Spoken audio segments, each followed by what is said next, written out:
Hey everybody, this is Ben Hanson from Game Informer, and I'm here with Jeff Cork from Game Informer. Hi, buddy. Hey. We're a Game Informer. So what we're looking at today is a new gameplay footage from Monster Hunter World running on a PS4. This is the Coral Highlands. Yeah. What did you think of this one, Cork? You seem really tickled by the Coral Highlands. I am super into this level because, as I probably said a million times, it has everything I like about Undersea World, like the visually and everything. I think those are always super interesting, but yeah, look at you're that, not for example. stuck swimming. Yeah, no swimming involved. And we even asked the creators of Monster Hunter, like, is this kind of a tip of the cap to the underwater levels from previous games without actually the hassle of having to swim around? They're like, no, not really. We just think it looks cool. Yeah. But we should explain exactly why we know so much about Coral Highlands, which is that we went out to Japan for the new cover story for Game Informer. That's true. Yeah, and we got a special presentation where Fujioka-san and Takuda-san, two of the main driving forces over there from Monster Hunter,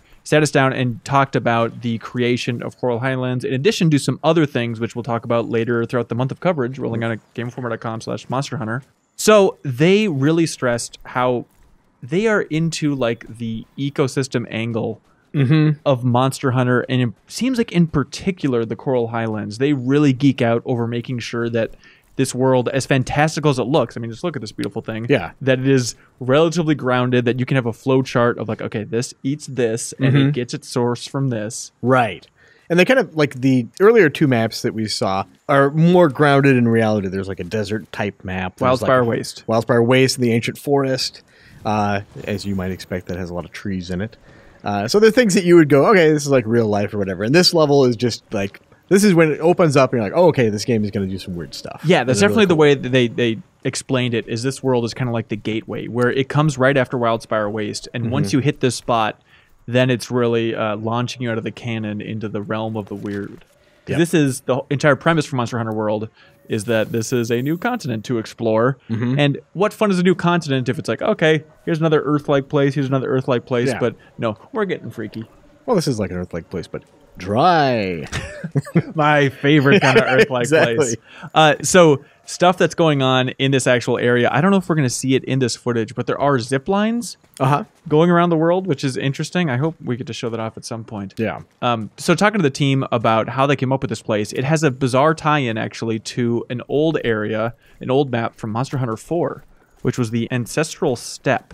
And they went to Chile for research for that game. Yeah, they went to like a national park. In Chile, yeah. And incidentally, like that area has a lot of wind in it, and it kind of inspired them to figure out what would something that was like weathered and like completely deluged by wind over thousands of years would look like. And a lot of updrafts and everything like that. And so they took the visual inspiration from that trip to Chile for the Ancestral Steppe in Monster Hunter 4, and then took the wind aspects, it's very windy in the national park, and then they used that to help design this area here. And who do we have here? Who is this crazy critter? This is a Paolumu? Yeah, well, as always, these Monster Hunter names, I gotta say, I will butcher them every time, so get used to that. Yeah, Paolumu. Paolumu. Yeah, and he's one of the more interesting creatures. Probably, I think, the most interesting monster that we saw, at least in the Coral Highlands itself. Kind of like a bat with a beaver tail kind of thing going on there, and we'll see it soon. I hope he can inflate his throat sac so that he can catch air on the like the updrafts. Yeah, in this map, inspired by squirrels, apparently. Yes, maybe squirrels are different in Osaka. But in addition to that throat sac giving him increased mobility, he can kind of discharge a big blast of air at you as well too. So it has some offensive capabilities in there as well. If you hit him, you can't pop him, which was something that you did ask. Hey, can I pop this thing? And regrettably, you can't. You can cause it to forcibly discharge it, but it doesn't like explode like a trick cigar or anything like that. Yeah, I guess it'll do. You put your head down on the desk in disappointment when you found out about that. But it would have been really satisfying just to take a little spear. Makes like a balloon sound. Oh yeah. I love the way that the big air sac looks. It's a pretty good looking game overall, as I hope you can see, and just the weird physics that have to go into just that weird marshmallow sack undulating around. Yeah, it's kind of similar to the great Jagras enemy that was in the, I think he's in Ancient Forest. Yep. When he eats another monster, he gets really distended in like a big belly that's kind of flopping around. It's somewhat similar visually to that throat pouch. And so other monsters that I don't know if we're going to get a glimpse of in this actual gameplay footage, but they have kind of wyvern-like creatures they call Raphanos flying around. And the base of the entire ecosystem is the coral, as they saw it. So things are eating the coral, the Raphanos, and then there's even things like the top of the food chain is Lejiana, which is an awesome-looking dragon-type creature with just beautiful wings.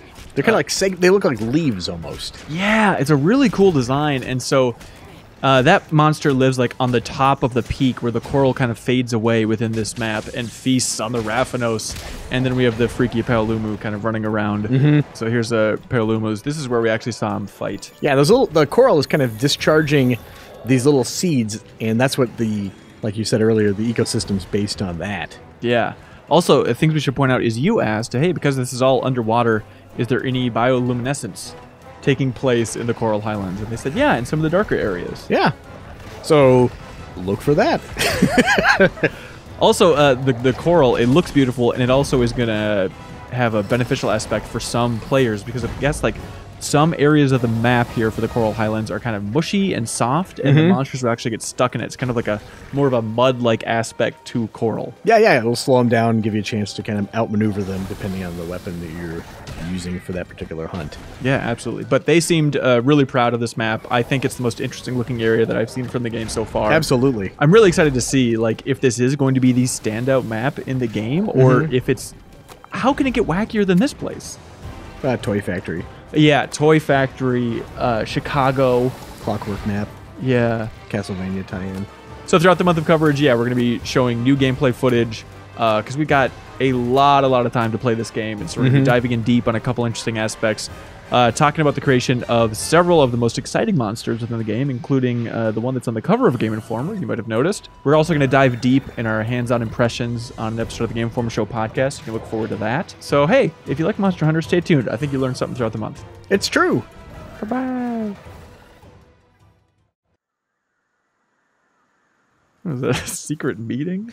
Follow the money, Paolumu.